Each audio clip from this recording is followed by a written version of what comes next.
the City of Lenoir for Tuesday, August the 17th, 2021. We welcome you here this evening. As we normally do, we will start in just a few minutes with a moment of silence.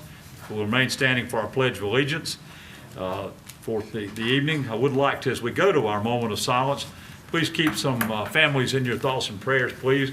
Would like to keep the family of our own Chief Hare, the loss of his father this past week, and we want to keep the Hare family and everyone in our thoughts and prayers there. Thinking about you a lot, Chief. We appreciate all you do. And the loss of Captain Ray Robbins, a former fireman here with the Lenoir Fire Department, also passed away this past week.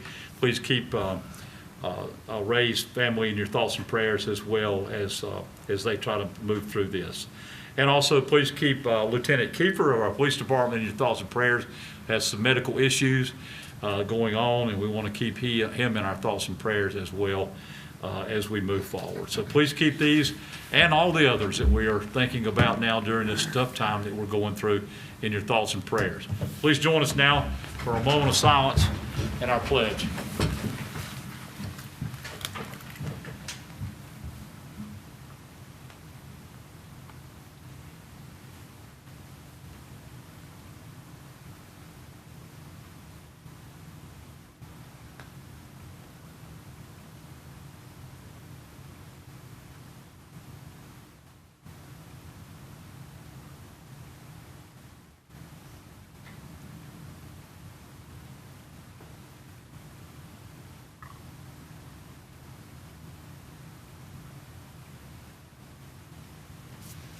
Thank you. We salute the flag. I pledge allegiance to the flag of the United States of America, to the republic for which it stands, one nation, under God, indivisible, with liberty and justice for all. Please be seated. We will start with our roll call that we do for the meetings. Since a great deal of our council, thank goodness, is here, and many of our department heads also here, but we do have some that are on Zoom with us tonight. So I will go ahead and call the roll, if you will, please. Chrissy Thomas is here, our Mayor Pro Tem. Jonathan Beal is here. Todd Perdue, Councilmember Perdue. Councilmember Ike Perkins. Councilmember David Stevens. Councilmember Ben Willis. Our City Attorney T.J. Rohr is with us. Councilmember Ralph Presswood, I think, is on Zoom with us tonight. I'm here. Yes, sir. Thank you. Our staff here tonight, Scott Hildebrand, our city manager, Joshua Harris, our communications director, Ken Hare, fire chief, police chief Brent Phelps, Parks and Recreation, Kenny Story, Radford Thomas, our public utilities director, Jenny Wheelock, our planning director, Jared Wright, our public works director. I'll go back now and pick up a few. Let's see, Shirley Cannon, our city clerk, I know is on Zoom tonight. Donna Bean, our finance director. Okay. Kaylin Horn, economic development director. Okay. And I think that covers everybody on that. So we appreciate that as we get started this evening. Our first order of business tonight is a special recognition. Tonight we will have Irv Urto, the American Legion Post 29. I believe, Irv, are you the commander now? Is that? I am this year. Yes, sir. Well, good. Congratulations for that. Or condolences, whichever one you like. But thank you. I know you do a lot with it, and we appreciate all you're doing. But tonight, Irv is here on behalf of the American Legion Post to present special honors recognizing our firefighter of the year and our police officer of the year. Also, we'll be joined by our fire chief Ken Hare, and police chief Brent Phelps will be with them. But Irv, I'm going to let you introduce these fine people that will be recognized tonight, and thank you for what you guys do. Okay, thank you. It's a pleasure to be here. For the past few years, the American Legion Post 29 in Lenoir has undertaken a sponsorship of awards for the Police Officer of the Year, Firefighter of the Year, City of Lenoir, and we also do the County Sheriff's Deputy and EMT. So we did those last night. It's the recognition, we are just sponsors who pay for the awards, and usually department heads will, I think they send a committee down so they can keep their hands clean. But, and it's to recognize excellence, and so people who have maybe risen a little higher than others, and also to encourage people to reach higher. The fact that 2 people are being recognized doesn't diminish the fine works of the rest of our first responders, police and firefighters, and they do the things that we can't do or don't want to do, and they do them whenever it happens. So it's a privilege for us to be able to do this. So I guess maybe we'll start, if you put the fire chief there, so if Chief Hare, if he would bring up Captain Jonathan Wright, who's being recognized as Firefighter of the Year. And I'm going to give that to you, and you can present that to Jonathan. Okay. So I'm going to go take pictures. First off, City Council Mayor, Mr. Hildebrand, I want to thank the American Legion for sponsoring this award again. This has become very special, I know to the individuals, but it really is to our department. We thank you. It's my honor that we selected this year Captain Jonathan Wright, and that there's not one achievement that Captain Wright has done for our department.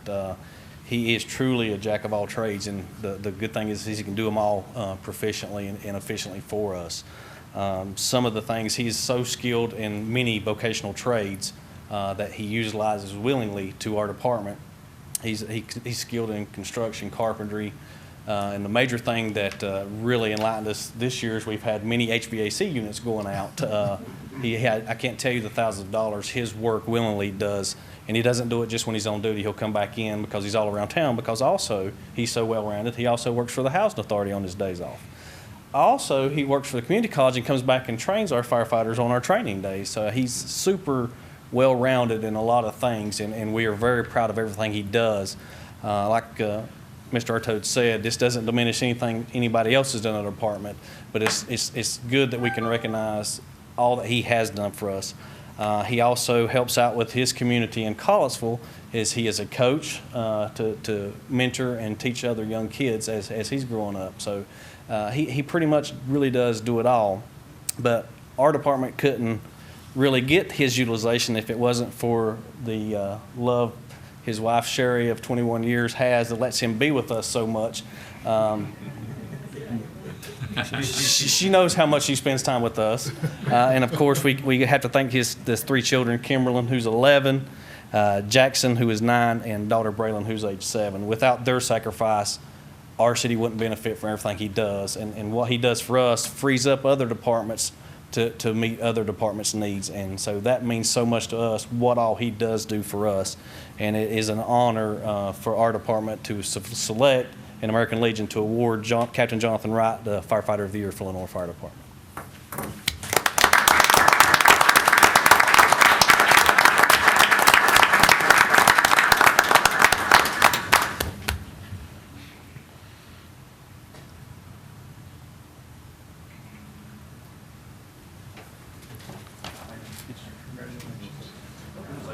Josh, you gonna get some pictures? Y'all want a picture with?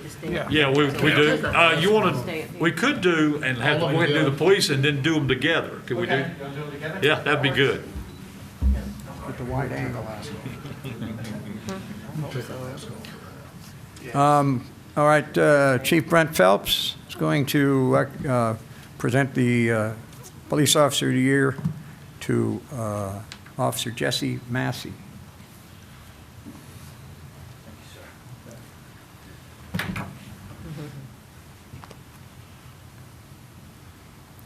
I'm going to hand you this.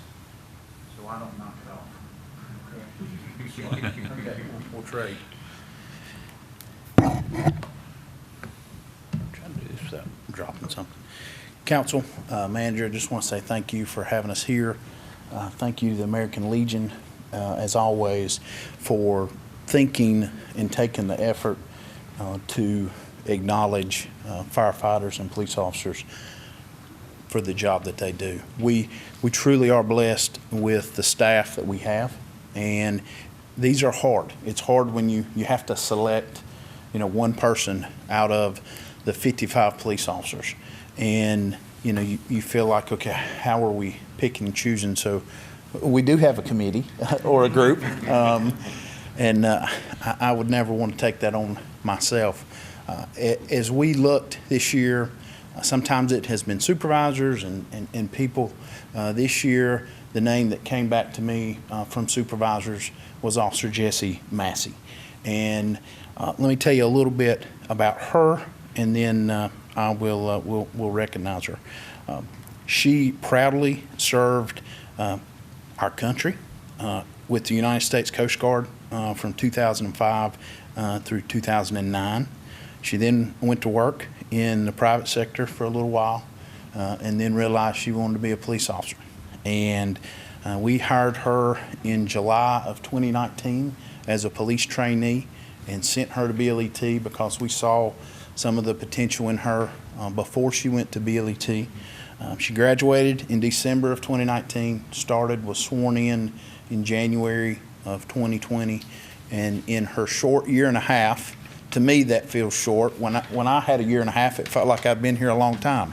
But now at 25 years, a year and a half feels like a short time period. But in that short time period, she's risen to the rank of Patrolman 2. She is one of our field training officers, has completed the field training program. She is helping train new officers that we hire currently.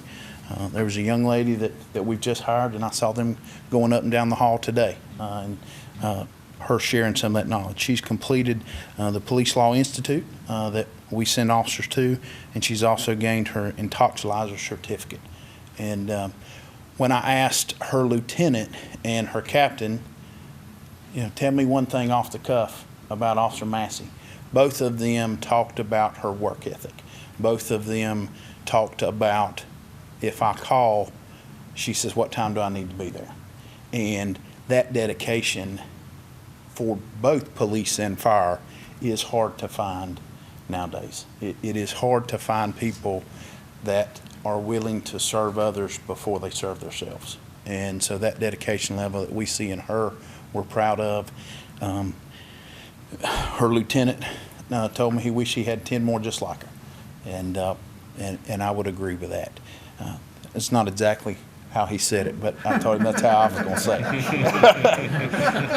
it. But the last thing that I know she's the proudest of is she's a mother. She has a daughter and a son, and with all the things she's already accomplished in her life, she's the most proud of that role. And those are the people that we want working at the police department, interacting with the community, and doing the job that we do. And so we are very proud to recognize her tonight as the 2021 Officer of the Year.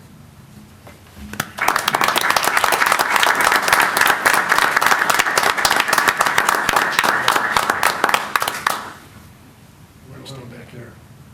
You know that Coast Guard sonar, don't you? Yes, sir. Too deep, knee deep, knee deep.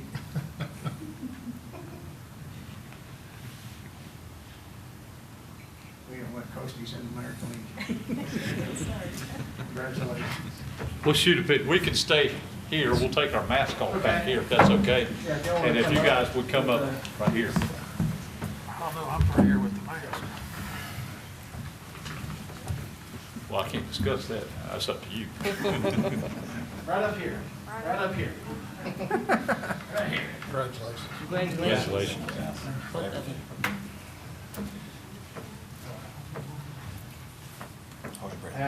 Now step up off the wall.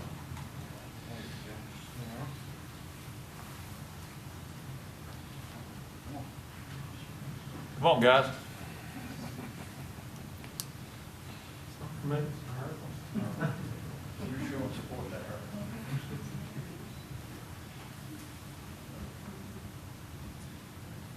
And y'all, everybody take, just the front row, take a step to your right. All right, good. All right. Awesome. Look at me. 1, 2, 3, cheese. 1, 2, 3, cheese. Zoom in.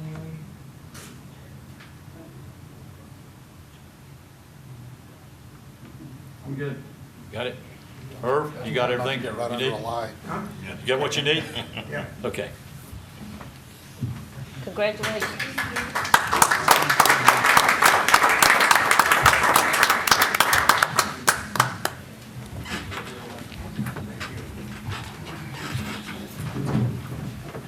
Congratulations, Captain Wright and Officer Massey. Thank you for what you do with our city. Very proud of you, and we appreciate all that. I know you guys do so much, so thank you very much, from the bottom of my heart.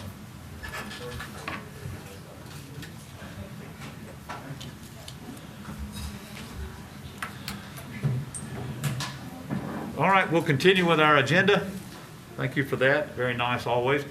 First thing I want to do quickly before we go to the next item, right before our council meeting tonight, we had a walking park ribbon cutting, which was held at 5 o'clock. Several council members and staff were there. Thank you all for being there as we dedicated the new facilities that have been upgraded there. Parks and Recreation, Kenny, thank you for all the work that you've done there, and your staff and everyone, Jared and all your people, everybody that has been a part of this. We improved with the help, of course, of Barlow Hill Family Foundation's $100,000 donation. We made improvements to the bathrooms, facilities down there. We now have 3 bathrooms there, which is great and very, very nice inside, and fixed up the enclosures where the storage facilities and all that were done, painting, and then we fixed the decking at the other end of the Barlow Hill Walking Park. You know, this was a partnership with the Barlow Hill family. Tom Broyhill was one of the co-founders of Barlow Hill Industries. He donated the land where this sits back in 1938 to the city, and a pool was built there in 1947, our city pool, which operated until 1975.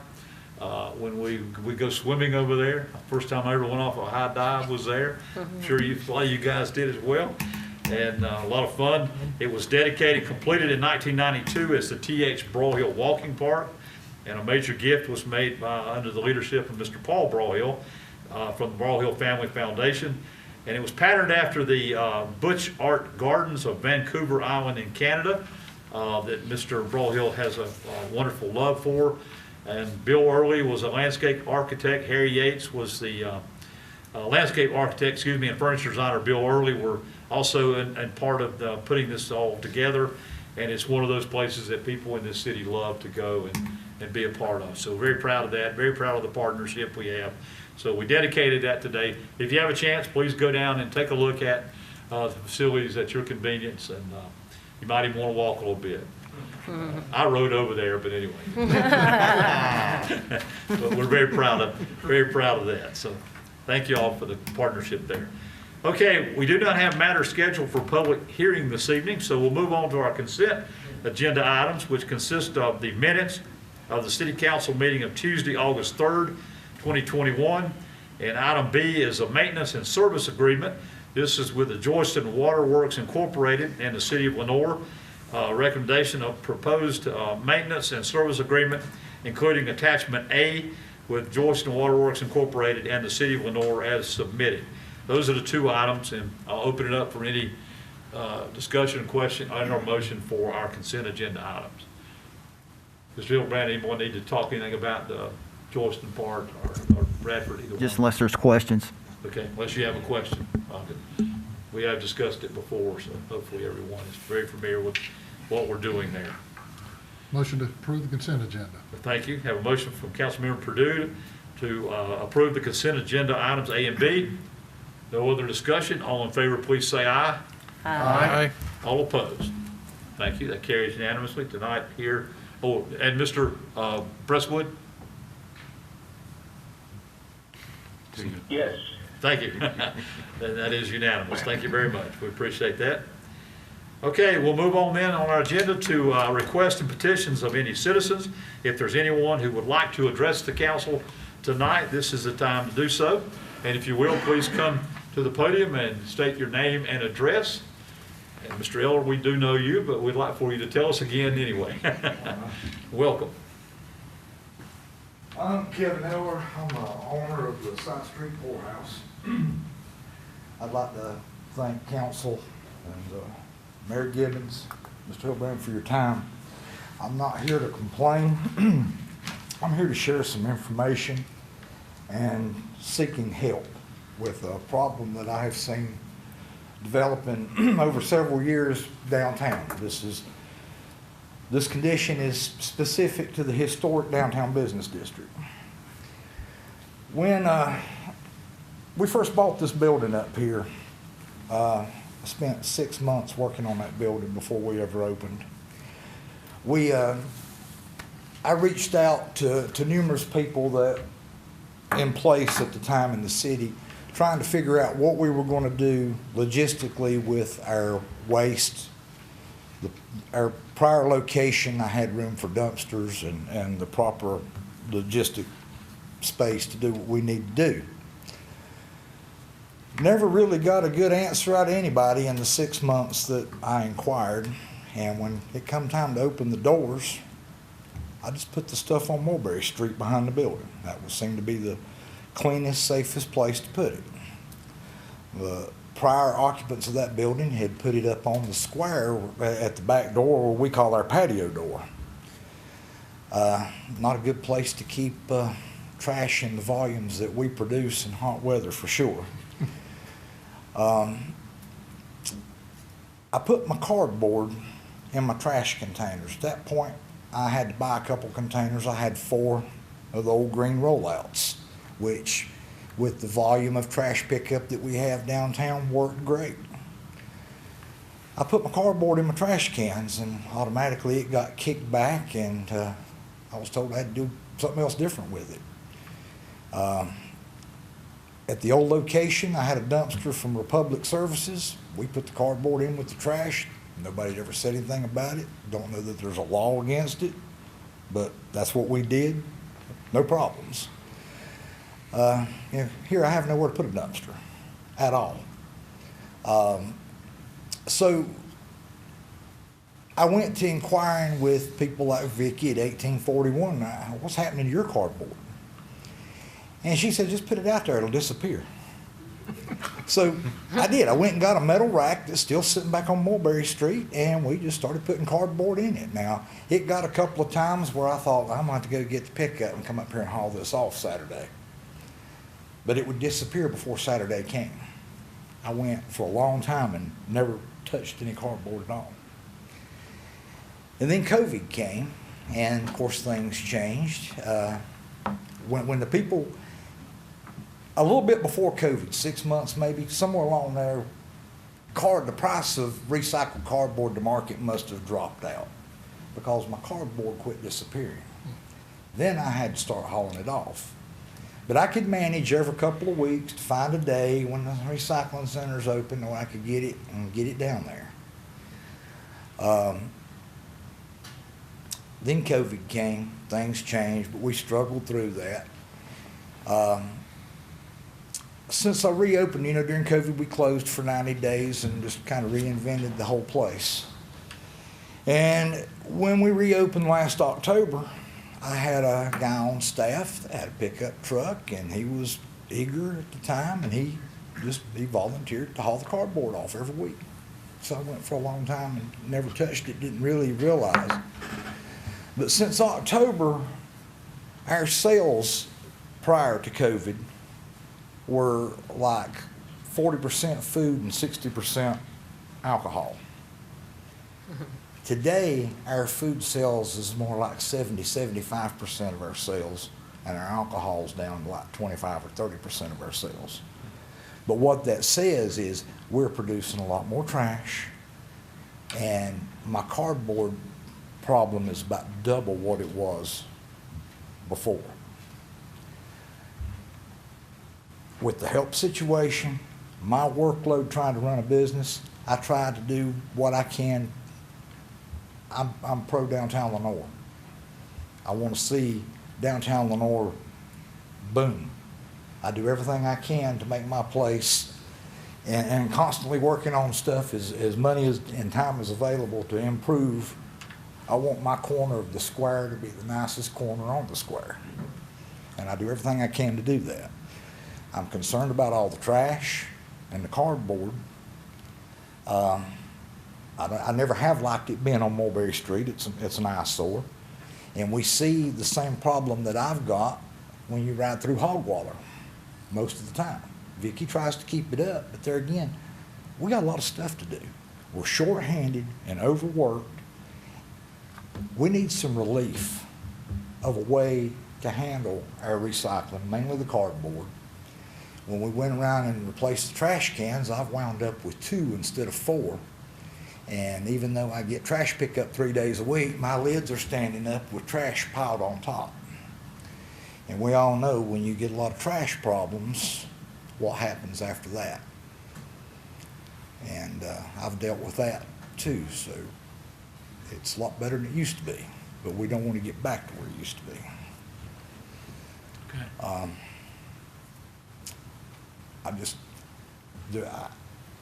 I'm at wit's end of what to do. I'm overworked. It looks bad. We need to find a solution, and man, I'm just asking for help. I'm willing to brainstorm. I got a lot of years in logistics and problem solving. We got a problem. And if any more restaurants come to town, this problem's going to get worse. This is something we should have addressed 4.5, 5 years ago. That's really all I have to say about it. I'm available to anybody who wants to talk about it any further. I've got several other things about the immediate downtown area that, need to be discussed, need to be thought about. But right now, this is the most important pending thing. Okay. Thank you for your time. Thank you very much. Thank you. And we'll look into that. Mr. Hildebrand, of course, is taking note, and Mr. Wright is here also, so we'll have some discussions about that. Thank you very much for coming. Okay, we'll move on then to, we do not have any reports of our boards and commissions this evening, so we'll move on to the report and recommendations of our city manager, Mr. Hildebrand. Mr. Mayor, Council, a couple items for your information this evening. The ABC Board will meet on Thursday, August 19th, 2 o'clock in a Zoom meeting. The Southern Sundown 4-mile race will be held on Saturday, August 21st, beginning at 7 p.m. in downtown Lenoir. The Planning Board meeting for this month, August 23rd, has been canceled. The next meeting will be Monday, September 27th at 5:30 p.m. in these chambers. The Committee of the Whole will meet on Tuesday, August 24th, 8:30 a.m., 3rd floor, City Hall. That meeting will also entail a trip to the water plant and also to the wastewater plant to observe some of the construction that's taken place in the last, year and a half up till present time with the biosolids project. The Foothills Regional Airport Authority will meet on Wednesday, August 25th at noon at the airport. City offices will be closed on Monday, September 6th in observance of Labor Day. And that's all the information I have regarding that. Tonight, we have one item for council action. That's a bid award for roof replacements at both MLK Center and also at the Aquatic Center. The city solicited bids back on August 3rd. With that, 4 bids were distributed. 2 folks responded to no bid. The low bid was Barger Ash at $142,950 for both facilities. That did exceed our project budget, but due to the nature of the environment we're in right now, we anticipated that somewhat, but also we looked at trying to value engineer that project to lower that bid, but based on discussions Mr. Wright had with the lowest bidder, we felt that what we proposed to begin with is the best option to go, and the fact that the costs are higher, and if we don't fix these problems, we're going to have greater problems with these facilities. So I think the recommendation of staff is to go back and award that bid to Barger Ash for $142,950. If you have questions, I know Mr. Wright's here, and also Mr. Story with Parks and Rec can go back and answer those. Okay.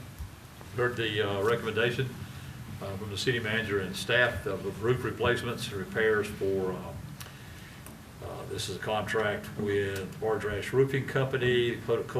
Total contract value is $442,950.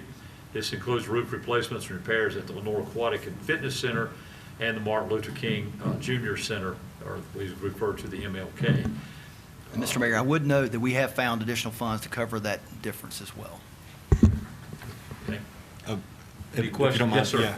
yeah. Jared or Kenny, and I didn't mean for you to get up, but the, at the MLK, will this take care of that issue where that water was coming in that side, back where the floor? Take care of the issues at MLK along with the aquatic center. I didn't know if that was I can't remember if, Specifically at MLK, and if you'll look at the bid tab and the breakdown Yeah. of costs, it's substantially cheaper at MLK. Of course, we're replacing much less roof structure at MLK. And part of our value engineering process was try to perform spot repairs at MLK to address these areas. Okay. Instead of just replacing the entire area that appears to be, deficient. Through that conversation with the contractor, spot repairs were not really an option, so yes, to answer your question, I know that's a long answer, but this will take care of those issues along with address the larger issues at the aquatic center. okay, perfect. Thank you, Steve. And I had some concerns about the damage that may be done at both facilities. The Lenore Aquatic Physics Center, and I spoke with Kenny Story about the tongue and groove roofing we had inside. Right. And I noticed that we're using more metal roofing on these two projects, and I think that's great. And To that point, currently we have asphalt shingles over the indoor pool with the tongue and groove roof. Yeah. And our assumption is that the chlorinated humidity that makes its way to the shingles has prematurely deteriorated the fasteners that hold the shingles in place. Right. So we definitely want to do a vapor barrier and then a metal roof to prevent any of that chlorine humid air from reaching the metal. So yeah, we considered as part of the value engineering process to go back with shingles to hopefully lower that cost. Right. Ultimately, that was not a wise decision because we'd be right back where we are now, talking about fasteners being prematurely. No, you're right. Good money after bad. Yeah. Good. Okay. Thank you. Mr. Mayor, I'd like to make a motion that we approve the bid award as presented. Okay. We have a motion from Councilmember Stevens to accept the bid award as presented for the roof replacements and repairs for these two facilities. Is there any other questions of anybody? If not, I'll call for the question. All in favor, please say aye. Aye. And on Zoom? Aye. Thank you, sir. And any opposed? Thank you. Then that carries unanimously. Thank you very much. Thank you guys for your work on that and putting it together. And we look forward to this being done and hopefully improving a whole lot of good things in both those facilities there. Anything else, Mr. Hildebrand? Okay. Any report and recommendation from our city attorney, Mr. Rohr? No, sir. Okay, thank you. On the mayor's office, I do have a couple of appointments just to talk with you about tonight. These will be considered at our September 7th meeting. Our Lenore ABC board, we are still working on that. We will have an open seat there in the future. Right now, that seat is not quite empty yet, but we will have one, so we're certainly taking application and discussing that with it. Would make a recommendation to you that our Parks and Recreation Advisory Board, Mr. Rick Pierce, who has been serving, has done a great job. We appreciate his work there. He will be considered again for a 2-year term if that's agreeable on that. He is currently very active with our Parks and Recreation in a lot of areas. And we have another recommendation for this will be for a new seat on our Tourism Development Authority, the LTDA. This will be for Mr. Jesse Plaster for a 4-year term. As you know, the Tourism Authority has certain seats that have to be filled with certain things. And with Mr. Plaster's bed and breakfast, Airbnb. Thank you. Airbnbs that are now done, that fits the role that would fit someone serving on this.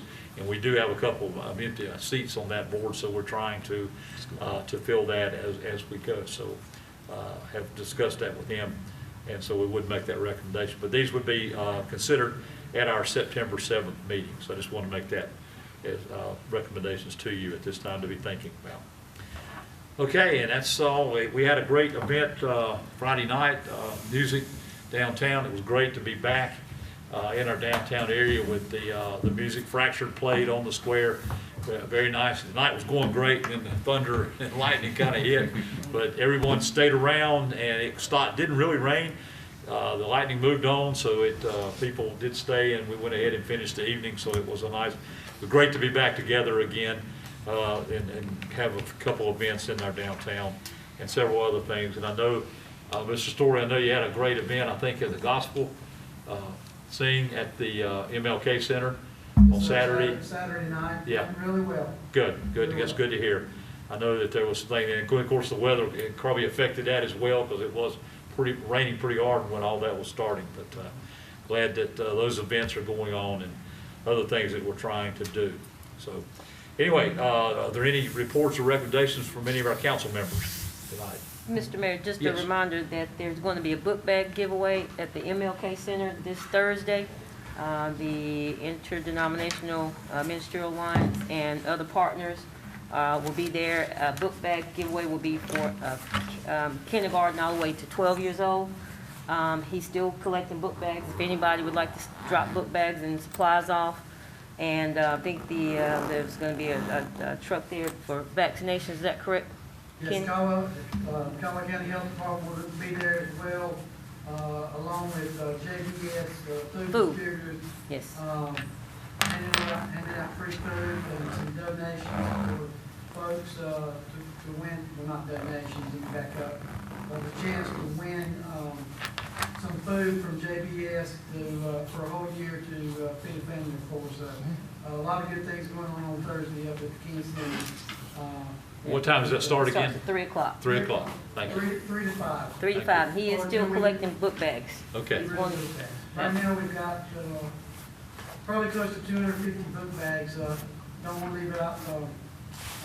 Hudson First Church. First, yeah. Doug Main, who used to work for me, they've had some left over and they've partnered with us as well. So it's going to be a good event. good, great.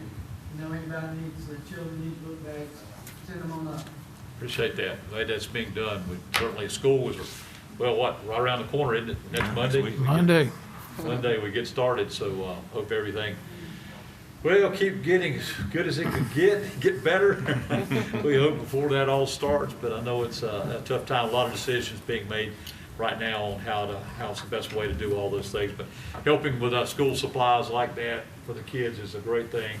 I know that the communities and schools and teacher treasurers did their pack-a-bus deal a week or so ago, and that went very well. A lot of supplies were there. We dunked some people in a dunking booth, which was kind of fun to do. And so anyway, You have to show your skills off. That was pretty good. yeah, I got Commissioner Potter and Mr.